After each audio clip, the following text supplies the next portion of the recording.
প্রিয় বন্ধুরা, আজকের গল্প মায়ের স্বপ্ন। আমি একজন বিধবা মহিলা। আমার বয়স এখন ৬৬ বছর। দীর্ঘদিন স্কুলে শিক্ষকতা করার পর এখন অবসর জীবনযাপন করছি। আমার একটাই ছেলে, নাম রাজু। ওর বয়স ৪২, থাকে ইংল্যান্ড। আমার স্বামী যখন মারা যান তখন আমার বয়স ছিল ৩৬ বছর, আর আমার ছেলের ১২। ছেলের কথা ভেবে আমি আর বিয়ে করিনি। রাজুকে আমি একাই বড় করেছি। কখনো কোনো কিছুর অভাব বুঝতে দেইনি ওকে। সবসময় চেয়েছি ওর সব আবদার মেটাতে। ও যেন না ভাবে আমার বাবা থাকলে এই ইচ্ছাটা অপূর্ণ থাকতো না। ছেলেকে দেশের সবচাইতে ভালো স্কুল, কলেজ এবং বিশ্ববিদ্যালয়ে পড়িয়েছি। তারপর ও উচ্চশিক্ষার সুযোগ পেয়ে ইংল্যান্ড চলে গেল। সব খরচ এক হাতে সামলেছি, কারো কাছে হাত পাতিনি আমি। এত কিছুর মাঝে নিজের দিকে একদম খেয়াল করার সুযোগ হয়নি। সবসময় সন্তানের সাফল্য দেখতে চেয়েছি। তার ভবিষ্যৎ উজ্জ্বল করাই ছিল আমার জীবনের একমাত্র লক্ষ্য। আমাকে সবাই সফল মা বলে, এই নিয়ে আমারও এক ধরনের চাপা গর্ব আছে। গত সপ্তাহে লাবণী নামে আমার এক পুরনো বান্ধবীর সাথে দেখা হলো। ওর ছেলে আকাশ আমার ছেলের সাথে একই স্কুলে পড়তো। আকাশের সাথে রাজুর খুব একটা মিল ছিল না। এর কারণ অবশ্য আমি সারাক্ষণ চাইতাম রাজু শুধুমাত্র যারা ভালো স্টুডেন্ট আর সবসময় পড়ালেখা নিয়ে কম্পিটিশন করে তাদের সাথে মিশুক। তাতে করে ও পড়াশোনার প্রতি আরও বেশি মনোযোগী হয়ে উঠবে। মাঝে মাঝে লাবণী বলতো, দেখ আমরা দুজন কত ভালো বন্ধু, আর আমাদের ছেলেরা একই স্কুলে পড়ে, তারপরেও ওদের মধ্যে বন্ধুত্ব হলো না। লাবণীর ছেলে আকাশ প্রত্যেক ক্লাসে এভারেজ পাস করত। খেলাধুলায় খুব আগ্রহ ছিল আকাশের। সে স্কুলের সমস্ত এক্সট্রা কারিকুলাম অ্যাক্টিভিটিজে অংশগ্রহণ করত। স্কুলের ওয়াল ম্যাগাজিনে ওর লেখা থাকতো, ছবি আঁকত। এগুলো নিয়ে লাবণী খুশি ছিল। আমি মনে মনে হাসতাম, এগুলো দিয়ে কি হবে? লাবণীর কথা, আমার ছেলে তো আর ফেল করে না, সবাই তো আর ফার্স্ট হয় না। আমার ছেলেটা পড়ালেখায় তেমন ভালো না, কিন্তু ওর অন্য কাজগুলি কত সুন্দর। আমার কাছে লাবণীর এই কথাগুলো আদিখ্যাত্তা মনে হতো। ছেলের মাথায় তো গোবর আছেই, তার চাইতে বেশি গোবর মায়ের মাথায়। তা না হলে যে ছেলে পড়ালেখায় এত পিছিয়ে, তাকে কোনো মা স্কুলের এক্সট্রা কারিকুলাম অ্যাক্টিভিটিস নিয়ে সময় নষ্ট করতে দেয়? রাজু স্কুল পার হয়ে নামি একটা কলেজে ভর্তি হলো, আর আকাশ খুব সাধারণ এক কলেজে। তারপর যেমনটা হয়, ওদের সাথে আমার যোগাযোগ ছিন্ন হয়ে গেল। গত সপ্তাহে হঠাৎ করে শপিং মলে ওদের সাথে দেখা। প্রথমে আমি ওদের দেখিনি। আকাশ আমাকে দেখতে পেয়ে এগিয়ে এসে বলল, আন্টি আমাকে চিনতে পেরেছেন? আমি আকাশ। আমি আকাশকে আসলেই চিনতে পারছিলাম না। শেষবার যখন ওকে দেখি তখন ও মাত্র স্কুল ছেড়ে কলেজে যাবে। ছেলে মানুষই তখনও ওর চোখে মুখে, আর এখন রীতিমতো ভদ্রলোক। তারপর আকাশ আমাকে লাবণীর কাছে নিয়ে যায়। লাবণী একটা দোকানে বসা ছিল। ওর ছেলে ওকে নিয়ে শপিংয়ে এসেছে। ছেলে তার মায়ের জন্য কী সব রংচঙের 3 পিস দেখছে। আমি আর লাবণী সবসময় শাড়ি পরতাম, তাই আমি একটু অবাকই হলাম। লাবণী আমার কাছে বারবার জানতে চাইছিল, তুই বল আমি কোনটা কিনব, আমাকে কোনটায় মানাবে। ওদেরকে আকাশ বলে বসে, আন্টি আপনি যেটা পছন্দ করবেন মা সেটাই কিনবে। আমি একটা 3 পিস পছন্দ করে দিলাম। আকাশ কখন সেই একই 3 পিস 2টা কিনেছে আমি খেয়ালই করিনি। আমি আর লাবণী গল্প করছিলাম কেনাকাটার ফাঁকে ফাঁকে। এরপর আরও কিছু টুকিটাকি কেনাকাটা করে ওদের দেখে মনে হচ্ছিল ওরা কোথাও বেড়াতে যাবে। আমি চোখের কোণ দিয়ে আকাশকে খেয়াল করছিলাম। ওর মায়ের সাথে কত সহজ স্বাভাবিকভাবে কথা বলে, যেন মনে হয় আকাশ ওর মাকে নয়, মেয়েকে নিয়ে বের হয়েছে শপিং করতে। কেনাকাটা শেষে আকাশ আমাদের নিয়ে একটা রেস্টুরেন্টে যায়। মেনু দেখে পছন্দের খাবার অর্ডার দিয়ে মায়ের উদ্দেশ্যে বলে, মা খাওয়ার পর কফি খাবে নাকি আইসক্রিম? লাবণী হেসে বলে, আগে কফি খাবো, তারপর আইসক্রিম খেতে খেতে বাসায় যাব।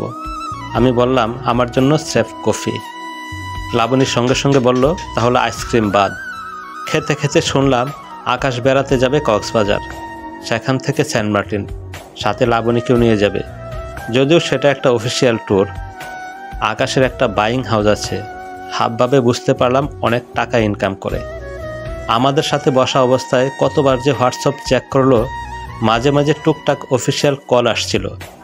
তার মানে শত ব্যস্ততার মধ্যেও মাকে নিয়ে শপিংয়ে এসেছে। গল্পে গল্পে জানা হয়ে গেল আকাশের বউয়ের কথা। মেয়েটা একটি মাল্টি ন্যাশনাল কোম্পানির গুরুত্বপূর্ণ দায়িত্বে আছে। তাদের এক ছেলে, সে এখন স্কুলে। ছেলেটা নাকি লাবণীর ভীষণ ফ্যান। লাবণী ওর ছেলে বউয়ের সাথেই থাকে। আমি একটা বিছানার চাদর আর কিছু দৈনন্দিন এটা সেটা বাজার করতে এসেছিলাম, যদিও কিছুই কেনা হয়ে ওঠেনি সেদিন। কেন জানি কিনতে ইচ্ছে হচ্ছে না আর। আমি শুধু আকাশকে দেখেছিলাম, ও কত যত্নে আগলে রেখেছে ওর মাকে। স্যান্ডেলের দোকানে নিজ হাতে মায়ের পায়ে স্যান্ডেল পরিয়ে দিল। লাবণী অত দাম দিয়ে স্যান্ডেল কিনবে না। আকাশ তখন বলল, মা তুমি দাম দেখো কেন, তুমি শুধু দেখবে আরাম পাও কিনা। আকাশের কত খেয়াল তার মায়ের জন্য। সবশেষে ও সানগ্লাস কিনলো মায়ের জন্য। লাবণী সানগ্লাস কিনবে না কিছুতেই। তখন আকাশ বলল, মা সানগ্লাস কিনতে হবে, কারণ তুমি যখন সমুদ্রের ধারে হাঁটবে তোমার চোখে রোদ লাগবে। ওদের মা ছেলেকে দেখে আমার এমন লাগছে কেন, ভেতরে ভেতরে এতটা ছোট হয়ে যাচ্ছি কেন। বারবার মনে হচ্ছে আমি হেরে গেছি জীবনের কাছে। আমি একজন ব্যর্থ মা, যে তার ছেলেকে সবচাইতে সফল আর বড় বানাতে গিয়ে এত বড় বানিয়ে ফেলেছে যে সেই ছেলের নাগাল আর কখনো পাবে না। এর মধ্যে কয়েকবার আকাশ রাজুর কথা জানতে চেয়েছে। রাজুর নম্বর চেয়েছে, আমি দেইনি। বলেছি বাসায় আছে, ডায়েরিতে লেখা। আসলে রাজুর অনুমতি না নিয়ে ওর নম্বর কাউকে দিলে ও রাগ করে। আমাকে বলে, মা আমি অনেক বিজি থাকি, যখন তখন কল দেবে না, এতে আমার ডিস্টার্ব হয়। তুমি এখনও ইংল্যান্ড আর বাংলাদেশের সময় অ্যাডজাস্ট করতে পারো না কেন? আকাশ আমাকে আমার বাসায় নামিয়ে দিল। বিদায় নেবার সময় আমার হাতে একটা শপিং ব্যাগ দিয়ে বলল, আন্টি এটা আপনার জন্য। আমি দেখলাম ঠিক লাবণীর মতো আমার জন্য একটা 3 পিস কিনেছে ও। আকাশ বলল, আপনারা 2 বান্ধবী এক সময় একই রকম 3 পিস পরে বেড়াতে বের হবেন। আমি অনেক কষ্টে অশ্রু গোপন করলাম। আকাশ আরও বলল, আন্টি আমার মোবাইল নাম্বারটা রাখুন, আপনার যখন খুশি কল দেবেন, আমি এসে আপনাকে আমাদের বাসায় নিয়ে যাব। আমি তখন বললাম, তুমি তো বিজি থাকো। আকাশ সাথে সাথে জবাব দিল, আন্টি আপনার জন্য আমি সবসময় ফ্রি আছি। তারপর আরও বলল, আপনি তো একা থাকেন, আপনি চলেন না আমাদের সাথে কক্সবাজার, আমার মায়ের একজন সঙ্গী হবে। আমি মনে মনে কতক্ষণ থেকে বলছি, লাবণী আমাকে নিবি তোদের সাথে কক্সবাজার? আমি সমুদ্র দেখব না, আমি শুধু দেখব একজন ছেলে তার মাকে কত আদর যত্ন করে। আমি আকাশকে বললাম, লাবণীর সাথে কতদিন পর দেখা আমারও ভালো লাগবে তোমাদের সাথে বেড়াতে গেলে, কিন্তু রাজুকে তো বলতে হবে। আমি আজ রাজুর সাথে কথা বলে কাল তোমাকে জানাবো। লাবণী মনে হয় আমার কথায় অবাক হলো। আমি এত সহজে ওদের সাথে যেতে রাজি হব এটা ও ভাবতেই পারেনি। লাবণী আমার হাত জড়িয়ে ধরে বলল, শিলা প্লিজ চল, আমার অনেক ভালো লাগবে। তারপর ওরা চলে গেল। আমি আমার আলোহীন ঘরে ঢুকে আজ আরও বেশি অন্ধকার দেখতে পেলাম। গতকাল রাতের বেলা রাজুর সাথে হওয়া কথাগুলো ভাবতে লাগলাম। বিয়েটা ও একা একা করলো ইংল্যান্ডে, নিজের পছন্দের মেয়েকে। ইংল্যান্ড থেকে বাংলাদেশে আসা নাকি অনেক ঝক্কি, তাই দেশে এসে বিয়ে করার প্রশ্নই আসে না। আমি টেলিফোনে ওদের কনগ্রেচুলেশন জানালাম। ওদের একটা মেয়ে হলো, এখন অনেক ছোট। বাংলাদেশের আবহাওয়া নাকি ওর সহ্য হবে না, তাই আসা যাবে না। এই বছর আমার ইংল্যান্ডে যাওয়ার কাগজপত্র ঠিক করার কথা ছিল, কিন্তু গতকাল ও ফোন দিয়ে বলল এইবার ছুটিতে ও ওর শ্বশুর শাশুড়ি সহ আমেরিকা বেড়াতে যাবে। ও আরও বলল, মা আমরা সবাই চেষ্টা করব আগামী বছর দেশে আসার, তুমি মন খারাপ করো না। না, আমি মন খারাপ করিনি। আমি আজ আকাশকে দেখে বুঝতে পেরেছি শুধু ভালো ছাত্র আর ফার্স্ট হওয়ার ছেলেরাই সেরা সন্তান হয় না। আমি শুধু আমার ছেলেকে শিখিয়েছি ফার্স্ট হতে হবে পরীক্ষার খাতায় আর চাকরির বাজারে, সেরা মানুষ হতে হবে এটা আমি কখনো শেখাইনি। আমি ওকে কখনো বলিনি বিপদে তোমার বন্ধুদের পাশে দাঁড়াবে।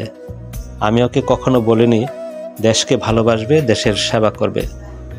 আমি শুধু শিখিয়েছি প্রতিযোগিতা, ওর কিসে উন্নতি হবে সেটা ওকে শিখিয়েছি, কিন্তু সবাইকে নিয়ে ভালো থাকাটা শেখাতে পারিনি।